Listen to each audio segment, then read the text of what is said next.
स्वागत है आप सभी का अपना YouTube चैनल ज्ञानपुर अड्डा 24 में। तो आज का क्लास जो है SSGD 2026 के लिए जीके का प्रैक्टिस सेट नंबर 4 को करने वाले हैं।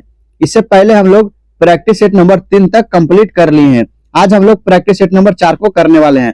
तो जितने लोग इस चैनल पर नए जुड़ रहे हैं उनसे रिक्वेस्ट है चैनल को सब्सक्राइब कर ले, ताकि उनको जो है हर एक क्लास का नोटिफिकेशन तक पहुंचे और हर एक क्लास जो सबसे पहले कर सकें। तो इस प्रैक्टिस सेट में हम लोग जो है प्रीवियस ईयर का क्वेश्चन कर रहे हैं। तो चलिए हम लोग आज की इस क्लास को स्टार्ट करते हैं।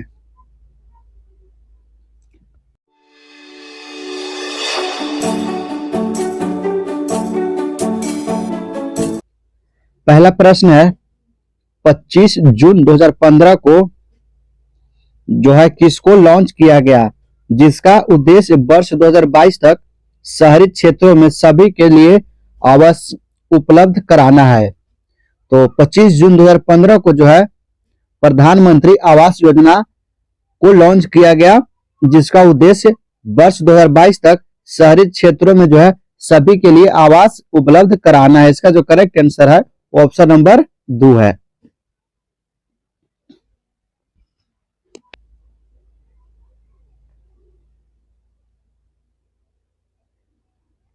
नेक्स्ट क्वेश्चन है निम्नलिखित में से कौन सा देश लुसोफोनिया खेलों का हिस्सा नहीं है। तो कौन सा देश है जो लुसोफोनिया खेलों का हिस्सा नहीं है, तो है जर्मनी। जर्मनी एक ऐसा देश है जो कि लुसोफोनिया खेलों का हिस्सा नहीं है। इसका जो करेक्ट आंसर है ऑप्शन नंबर 3 है। देखिए क्वेश्चन नंबर 3 है आरबीआई के अनुसार 1980 के दशक में भारत की जीडीपी में सेवा क्षेत्र की हिस्सेदारी कितने प्रतिशत थी। तो आरबीआई के अनुसार जो है 1980 के दशक में भारत के जीडीपी में सेवा क्षेत्र की हिस्सेदारी जो था वो 38.6% था। इसका जो करेक्ट आंसर है ऑप्शन नंबर 1 है 38.6%। नेक्स्ट क्वेश्चन है निम्नलिखित में से कौन सा त्योहार असम में देवी कामाख्या के मासिक धर्म की अवधि को चिन्हित करता है। तो बताइए सभी लोग कौन सा त्योहार है जो असम के देवी कामाख्या के मासिक धर्म की अवधि को चिन्हित करता है। तो ये जो है अंबुबाची मेला है। इसका करेक्ट आंसर जो है ऑप्शन नंबर 1 है। अंबुबाची मेला जो है वो असम के देवी कामाख्या के मासिक धर्म की अवधि को चिन्हित करता है।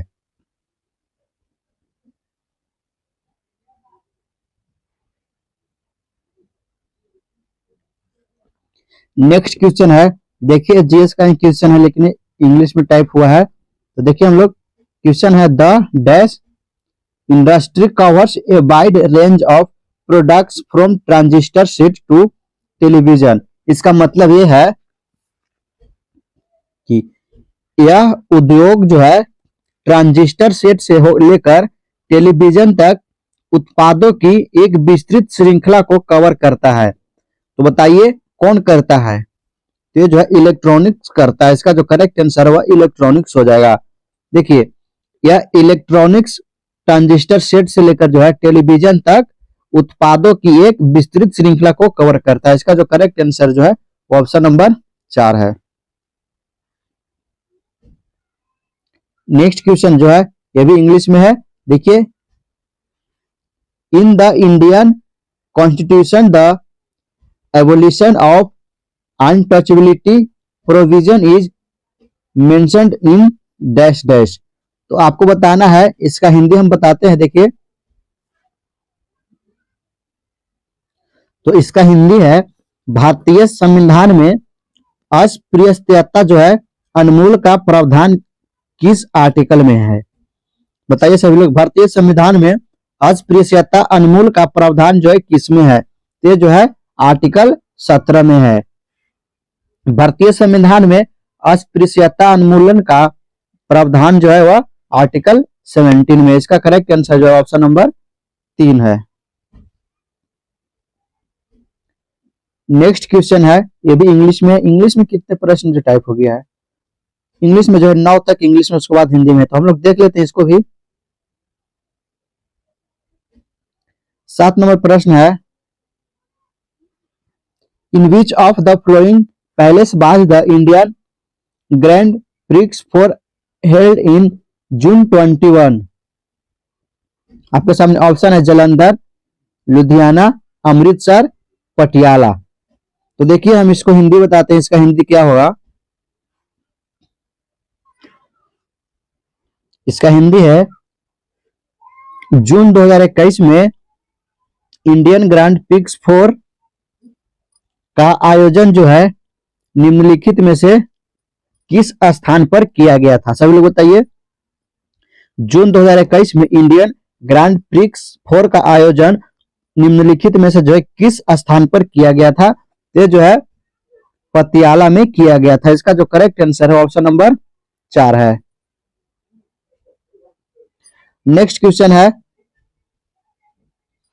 What is the colour of the flame when magnesium Burns in the presence of oxygen. आपके सामने ऑप्शन है ग्रीन, येलो, व्हाइट, रेड। तो इसका हिंदी हम बताते हैं। देखिए इसका हिंदी होगा, ऑक्सीजन की उपस्थिति में मैग्नीशियम के जलने पर लौ का रंग जो है क्या होता है। सभी लोग बताइए। आपके सामने ऑप्शन है ग्रीन, येलो, व्हाइट, रेड। तो ऑक्सीजन की उपस्थिति में मैग्नीशियम के जलने पर जो है लौ का रंग उजला होता है, यानी कि व्हाइट होता है। इसका जो करेक्ट आंसर है वो ऑप्शन नंबर 3 है। नेक्स्ट क्वेश्चन है,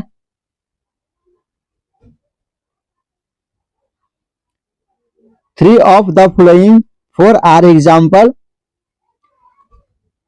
कोइलेंट्रल phylum and therefore form a group which is the one that does not belong to that group. इसका हिंदी जो है, इस क्वेश्चन का हिंदी है, निम्नलिखित 4 में से 3 कोइलेंट्रेटा संघ के उदाहरण है और इसलिए एक समूह बनाते हैं। इनमें से कौन सा उस समूह से संबंधित नहीं है, आपको बताना है। तो आपके सामने पहला ऑप्शन है ब्रेन कोरल। इसका हिंदी होता है मस्तिष्क मूंगा। अगला ऑप्शन है सी एनिमोन। इसका हिंदी होता है समुद्री एनिमोन। ऑप्शन सी तीसरा लिवर फ्लक।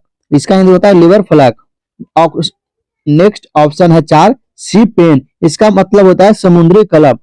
तो इसका जो करेक्ट आंसर हो जाएगा वो हो जाएगा लिवर फ्लक। लिवर फ्लक जो है इनमें से कोइलेंट्रेटा का जो है संघ समूह उदाहरण नहीं है।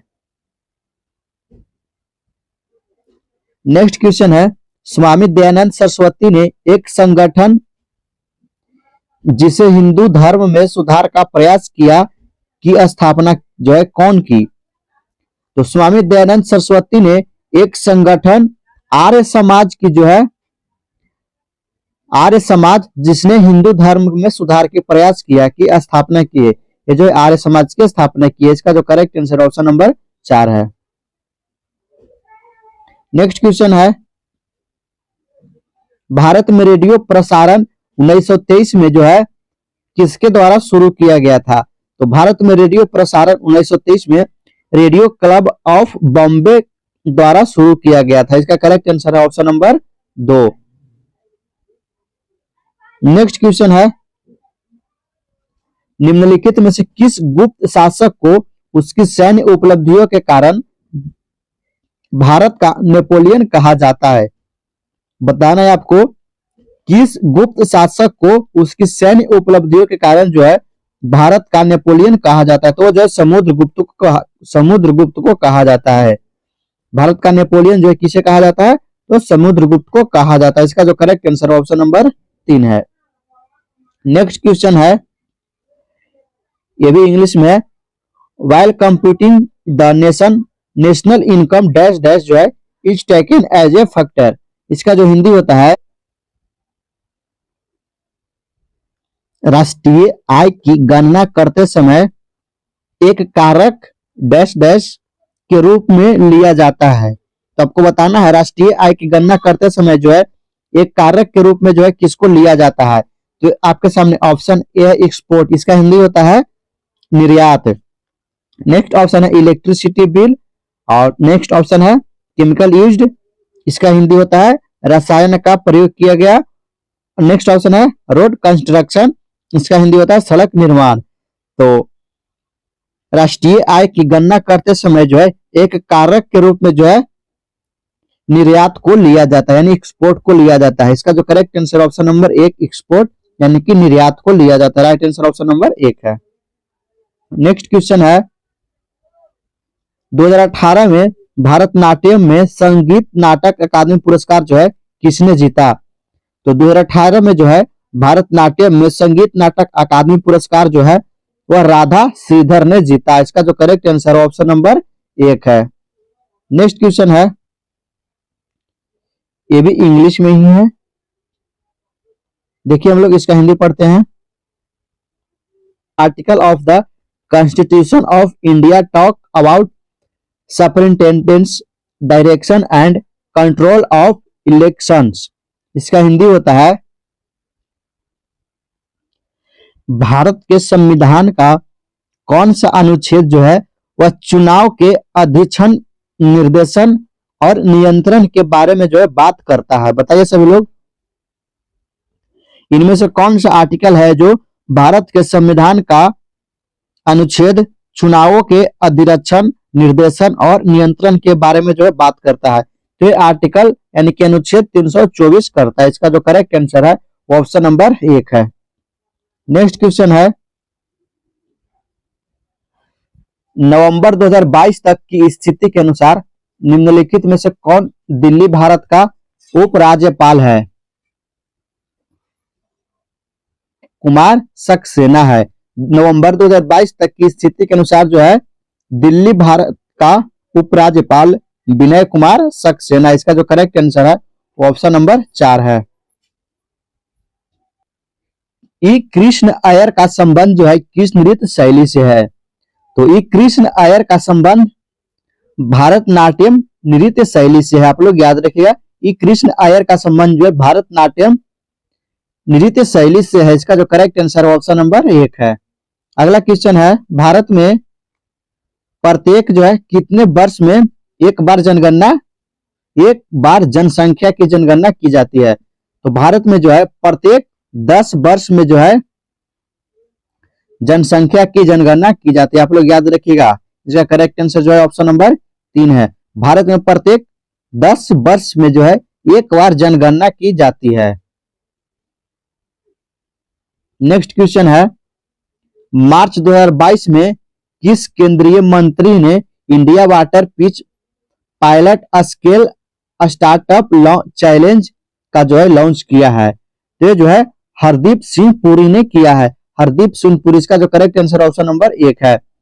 हरदीप सिंह पुरी ने जो है मार्च 2022 में केंद्रीय मंत्री ने India water pitch pilot scale startup का चैलेंज जो है लॉन्च किया। नेक्स्ट क्वेश्चन है, ये भी इंग्लिश में है। बाहर वाह, देखिए इंग्लिश में हम इसको पढ़ लेते हैं। A dash is a barrier across flowing water that abstract direction of retreats the flow often creating a reservoir lake और इम्पोर्टमेंटेंट। तो इसका हिंदी जो होता है